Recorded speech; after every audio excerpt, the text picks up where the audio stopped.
किताबें आई, कितनी बेची, कितनी रह गई और उसमें क्या नफ़ा या नुकसान हुआ, ये चीज़ अपने यहाँ पर करनी है। इसमें टाइप करना ज़्यादा है, काम ज़्यादा नहीं है, मुश्किल नहीं है। थोड़ा सा आप इसको तवज्जो से सुनोगे तो इंशाअल्लाह आपकी समझ में बात आ जाएगी।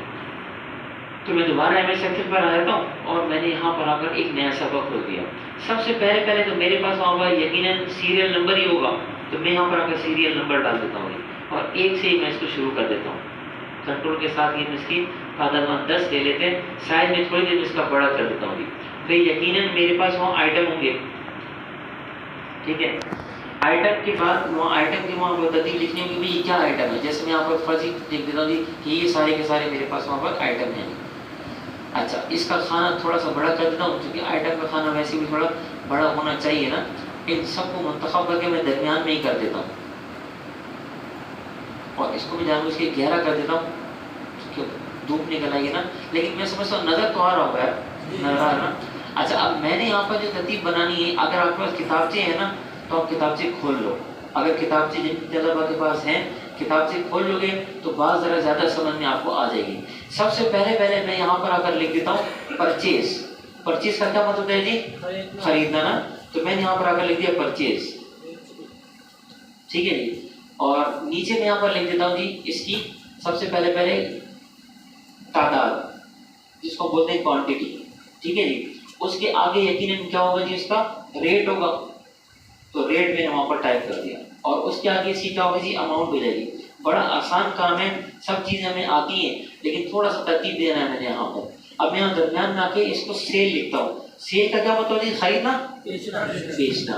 अब सेल के अंदर भी यकीनन यही तीनों चीज़ें होंगी। मसलन क्या होगा, क्वांटिटी होगी जी, और क्या होगा जी, रेट होगा, और इसके आगे क्या होगा हमारे पास, अमाउंट होगी जी। तो अमाउंट मैंने यहाँ पर आकर लिख दिया जी।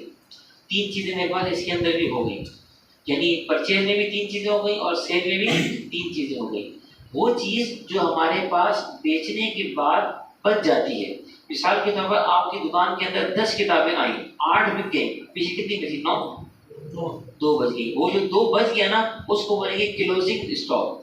यानी इस्तिलाहत अगर हम इस्तेमाल करेंगे ना तो अच्छा है, वहाँ काम करने में बंदे को आसानी भी होती है और जिस इदारे में वहाँ पर बैठे होते हैं तो उनको भी बात हमारी समझ में आती है। इतनी अंग्रेजी तो इंशाल्लाह मैं भी समझ जाऊंगा यार। तो क्लोजिंग स्टॉक में यहाँ पर आकर लिख देता हूँ, ये मैंने यहाँ पर टाइप कर दिया।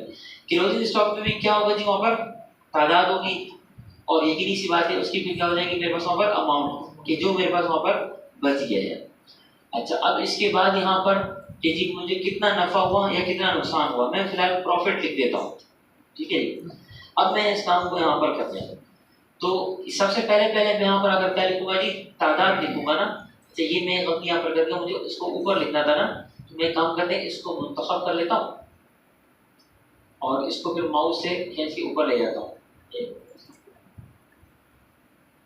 ये आपके माउस के आगे 4 तीर के निशान बन जाते हैं, 4 तीर के निशान बने, इसको पकड़ के फिर आप थोड़ा सा ऊपर ले जाए। तो मेरे सामने वहाँ पर ये कोई चीज़ थी ना जी। अब यहाँ पर अगर हमने कुल्ले इस्तेमाल कर रहे हैं, अभी भी आपने ये कुल्ले इस्तेमाल कर रहे हैं। सबसे पहली बात तो जैसे मैंने वहाँ पर 100 किताबें खरीदी, ठीक है। मैं एक काम करता हूँ, इसको यहाँ पर कंट्रोल के साथ इसकी तरतीब यूँ बना लेता हूँ, वक्त बच जाएगा ना, पास में आ रही है ना ये आपको, वक्त बच जाएगा हमारा। मैं इसका साइज यहाँ पर थोड़ा सा बड़ा कर देता हूँ, या फिर ये कि इसको मैं वहाँ पर कम से कम आपके नजर में गहरा तो कर ही देता हूँ ताकि आपको सही से ये चीज़ नज़र आ जाए। अच्छा, अब मैंने यहाँ पर रेट लिखना है। मैंने 100 की तादाद में कोई किताब खरीदी है और उसका रेट मैंने यहाँ पर आकर लिख दी, जैसे मिसाल के तौर पर 500 रुपये है। तो इन किताबों की कीमत मेरे पास यकीनन वहाँ पर अलग अलग होगी, तो मैं अलग अलग यहाँ पर आकर टाइप कर देता हूँ। मैंने कहा ना इसमें सिर्फ और सिर्फ टाइप करने के अंदर ही आपका टाइम लगना है, बाकी इंशाल्लाह इतना मुश्किल काम नहीं है, ये थोड़ा सा बस बात को समझना होगा जी। अब मुझे एक बात बताया, मैंने जो यहाँ पर परचेज किया है, किसी चीज़ को मैंने वहाँ पर खरीदा है, तो खरीदने के अंदर एक किताब मैंने ली है 100 रुपये की और 500 किताबें हैं। मुझे यहाँ पर क्या करना चाहिए जरा बता सकते हो? मैं सारी का निशान किसको किससे ज़रा करूँ जी, क्वांटिटी को ज़रब कर दूँ किसके साथ, रेट के साथ। तो ये मेरे पास यहाँ पर निकल कर आ गया जी कि मैंने वहाँ पर जो किताबें खरीदी है, फलां किताब जो भी है वो 50,000 की है, ठीक है। इसी तरीके से अब मैंने यहाँ पर अगर इस किताब को बेचा है, कितना बेचा, मैंने फिर 50 बेच दिया, ठीक है। 50 किताबें मैंने बेच दी, किस रेट पर बेची, 600 रुपये के हिसाब से बेच दी। अच्छा अब मैं इसको भी नीचे खींच देता हूँ ताकि ये भी वहां पर बन जाए इसकी तरतीब यार। वो सारी किताब हमने इतनी इतनी बेची है, अगरचे ये गलत है, अगरचे ये गलत है, मेरा ख्याल इसको फिर गलत है तो कुछ कुछ सही कर देंगे यार, लेकिन आप परेशान ना हो जाए। पहले एक का निकालते हैं। अब मुझे बताएं एक किताब 50 की बेची है, 600 रुपए की है, तो मुझे यहाँ क्या करना होगा? क्या करूँ जी? ज़रब करना होगा। सबसे पहले मसाई का निशान, किसको किसके साथ ज़रब करूँ जी? क्वांटिटी को रेट के साथ। मैंने यहाँ पर आकर इसके साथ जो है वो ज़रब कर दिया जी, तकसीमी ज़रब ना, तो ये मैंने यहाँ पर आकर भेज दिया।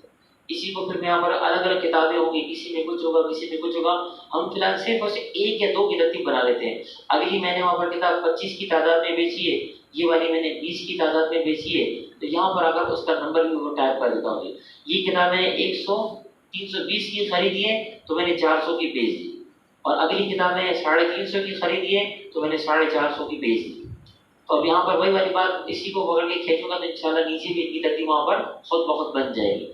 अब यहाँ पर क्लोजिंग स्टॉक कि मेरे पास क्या चीज बाकी रह गई, बहुत आसान है यहाँ पर। तो मैं यहाँ पर क्या करूँगा, सबसे पहले मसाई का निशान दबाऊंगा। कुल किताबें मैंने कितनी खरीदी थी? 100, तो मैंने 100 पे क्लिक कर दिया। और क्या करूँ यहाँ पर? मनफी किसके साथ करूँ? जितनी मैंने बेची है, कहाँ चीज बेची है जी? इसको बेचा है जी। तो देखो यहाँ क्लिक करते साथ ही उसका पता खुद ब खुद वहाँ लिखा हुआ आ जाएगा। अब मैं एंटर का बटन दबा दूंगा तो 100 में से 50 किताबें बेची तो मेरे पास कुल कितनी रहेगी जी? 50 ही रहेगी। अब अमाउंट निकालनी है। हाँ जी, अब मुझे अमाउंट का बताओ, अमाउंट कैसे निकालें? मुश्किल है। सबसे पहले क्या करो जी? मसावी का निशान। कितनी किताबें बच गई हैं? 50 बच गई हैं। और कितने की खरीदी थी मैंने इसको वहां पर? 500 के हिसाब से जी। खाली तो क्लिक क्लिक का खेल है सारा का सारा। तो मैंने वहां पर क्लिक करने के बाद एंटर का बटन दबा दिया जी। तो 50 किताबें मेरे पास बाकी बच गई हैं और 25,000 उसकी रकम बन गई है। इसी को पकड़ के नीचे खींचूंगा तो बगैर औरों की तरतीब भी खुद ब खुद बन जाएगी। ऐसी मैं यहाँ पर अगर इसको खींच देता हूँ तो इंशाल्लाह इसकी तरतीब भी बन जाएगी। एक काम मैं अलबत्ता ये कर देता हूँ, तो मैंने ये 100 और ये 101 लिखा है ना, मैं इसको जरा अलग कर देता हूँ, मतलब ये इस तरह से कर देता हूँ ताकि मेरे पास वहां पर बात को समझने में जरा आसानी हो जाए। 450 ये भी रहेगी, ये 10 कर देंगे। अब मैं इसको खाली यहाँ पर आकर नीचे खेले, मेरा ख्याल है इसको मैंने 0 लिख दिया है जी, इसी में इसका ऑप्शन में गलत आ रहा है। अब आप इसको पकड़ के नीचे खींच दें तो वो खुद बहुत मेरे पास इसकी तरतीब बनती चली जाएगी इंशाल्लाह। और रेट अलबत्ता क्वांटिटी वो फिर अलग अलग होगी, वो खाली फिर मैंने वहां पर आकर उसको दर्ज करना होगा। मैंने इसी को पकड़ के नकल कर दिया जो कि गलत है गालिबन ना। बात समझ आ रही है मैं क्या कह रहा हूँ? बेचेंगे तो वहाँ अलग अलग ना, मैंने सबको 50 कर दिया जबकि वो 50 तो किताबें मेरे पास है ही नहीं।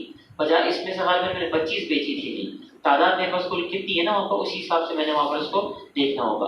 अच्छा, ये क्लोजिंग स्टॉक वाली बात भी समझ में आ गई। अब यहाँ पर आप आ जाए कि मुझे नफा हुआ या नुकसान, ये बता सकते हो? कैसे पता लगेगा यार? हाँ, सबसे पहले मैं क्या करूँगी यहाँ पर? मसाई का निशान। खरीदी कितने की थी? 500 के हिसाब से ना ना ना। चलो टोटल को देखते हैं ना जी, अमाउंट को। ये अमाउंट मेरे पास ये थी जी, और मैं इसमें से मनफी किसको करूँ जी? किसको जी? 25,000 को या इसको जी? सोच के बोलो ना, किसको जी? सेल पर क्लिक करूंगा ना। देखो ये 50,000 की मैंने खरीदी थी और इतने की बेची है। सोचो सोचो जरा, 30 पे क्लिक करो, चलो ये क्लिक करना है तो क्या हुआ जी? 20,000 का प्रॉफिट हो गया। हुआ कि नहीं हुआ? सोचो जरा यार, ये काम आपकी जिम्मे मैं लगा रहा हूँ अभी। हाँ अच्छा, सुनो मेरी बात सुनो, क्या यहाँ तक बात समझ में आई है? ये तो सब समझ में आ गया ना। अब मैंने यहाँ पर अगर नफा या नुकसान वो मालूम करना है, ये जरा सोचो कैसे निकालें। हाँ, दिमाग खर्च करो ना यार, जब वो किताब से होगा तो फायदा हो जाएगा ना। मैं ये चाह रहा हूँ यार, एक काम आपकी जिम्मे ना लगा दूँ, एक काम आपकी जिम्मे लगा दूँ। हाँ, हिंट्स दे दूँ, इससे ज्यादा हिंट और क्या दूँ जी? इससे ज्यादा इशारा और क्या दूँ? हाँ जी, जमा करूँ। अच्छा, ये क्लोजिंग स्टॉक है, ये क्लोजिंग स्टॉक है, ये मैं जमा कर दूं इसके साथ तो कुल कितना हो जाएगा जी? ये 30 और 25 55, ठीक है। और यहाँ में आके इसमें से इसको जब नफी कर दूंगा तो मेरे पास यहाँ पर प्रॉफिट निकल कर आ जाएगा। ये आपने कहा ना इशारा दे दो, तो मैंने इशारा दिया है। अगर ये काम आपने आधा भी किया ना, अगर ये काम आपने आधा भी किया, तब भी हमारी समझ में बात आई है, तब भी हमारी समझ में बात आ जाएगी। क्योंकि तुमको नफा नुकसान निकालना है ना, वो तो वैसे भी कर सकते हैं, वो तो वैसे भी जबानी निकाल सकते हैं। लेकिन इसमें तहरीर करने का मतलब ये है कि मेरे पास वहां पर जो ना सारी की सारी मुशक्कत कंप्यूटर के ज़िम्मे हो, मैं खाली वहां पर आकर जो चीज़ों को मुंतखब करके इस काम को करता चला जाऊँ। अगर जिसमें मैंने कुलिये लिखे हुए हैं, आपने इशारे का कहा ना, इसमें कुलिया लिखा हुआ है, अगर ये काम 50% भी हो गया अभी ना, तो ठीक है, काफ़ी है, कोई मसला नहीं है। मज़ीद इंशाअल्लाह इसके अंदर अगली जुमरात को पूरा कर सकते हैं। कुछ काम आपके ज़िम्मे भी मेरे ख्याल से शायद कहीं कहीं मुझे लगाना चाहिए। ये यूँ कह रहा मुझे नहीं आ रहा है, मुझे नहीं आ रहा, ऐसे भी कह सकते हैं ना जी, कह सकते हैं, हाँ कह सकते हैं, क्यों नहीं कह सकते? जब किताब लिखती है तो फिर मेरे ख्याल से शायद कह सकते हैं कि मुझे नहीं आ रहा होगा वहाँ पर।